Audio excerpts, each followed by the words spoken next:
Olá, seja bem-vindo. Eu vou mostrar para vocês como que a gente faz o cálculo de área entre curvas. Aqui a gente pode observar que tem um gráfico no eixo Y e o eixo X. O eixo Y está graduado nos números naturais, o eixo X está graduado em função de π, que aqui ficou muito pequenininho, então eu coloquei π, né? Aqui seria o valor de π. Então a gente tem duas funções, né, que apresentam curvas aí e a gente tem uma área achurada.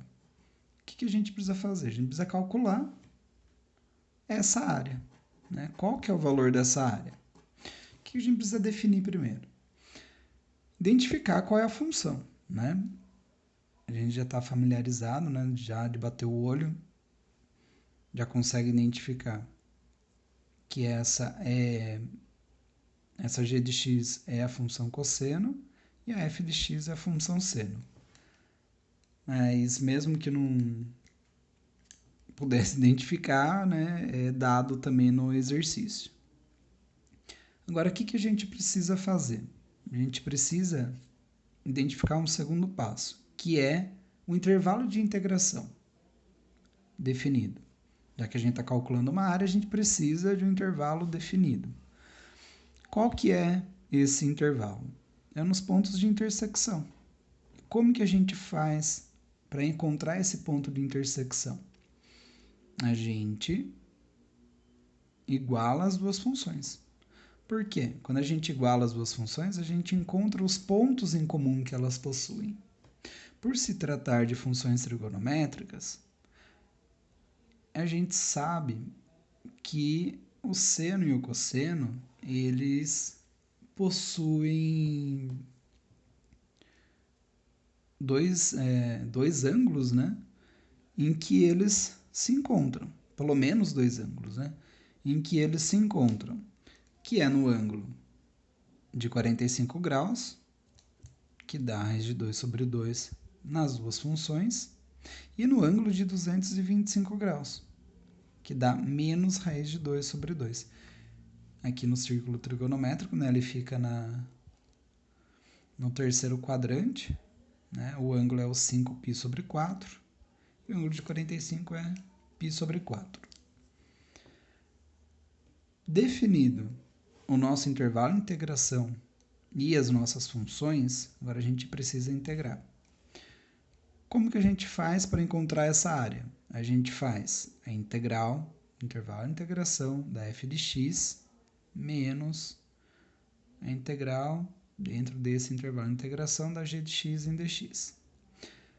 Como que a gente sabe que é a f de x menos a g de x?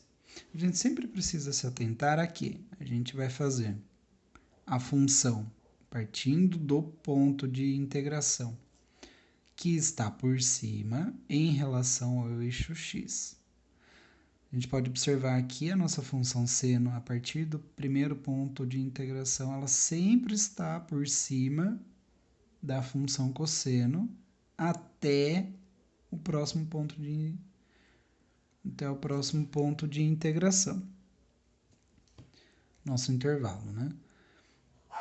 Então, o que a gente vai fazer? A gente vai fazer a nossa f de x, a integral de seno, menos a integral de cosseno. A integral de seno, ela é menos cosseno de x. Então, aplicando aqui já os pontos os intervalos, né, de integração, a gente tem o menos da integral, esse menos é do ângulo, né, que dá menos raiz de 2 sobre 2, menos, para achar a diferença agora para o próximo intervalo, e o ângulo, né, e o menos do sinal da integração. Então, a gente vai ter menos com menos, mais, 2 vezes raiz de 2, ou seja, raiz de 2. Aí, fazendo a mesma coisa com a g de x, a gente tem a função cosseno, a integral dela é seno. o resultado é o mesmo. É a raiz de 2 da mesma forma, né? Raiz de 2 sobre 2, né? Que também vai resultar em raiz de 2. Só que a gente só precisa ficar atento aqui com um sinal, porque a gente tinha o sinal de integração aqui antes, né? Então, o seno de x no ângulo de 5π sobre 4 é menos raiz de 2 sobre 2. A gente vai fazer menos a raiz de 2 sobre 2, que vai dar menos raiz de 2 sobre 2. Perfeito. Agora a gente precisa fazer o quê? Essa menos essa, porque não era a integral de f de x menos a g de x. Então a gente faz raiz de 2 menos raiz de 2, que vai dar 2 raiz de 2 unidades de área. Então eu posso afirmar seguramente que essa área achurada, ela vai medir 2 raiz de 2 unidades de área.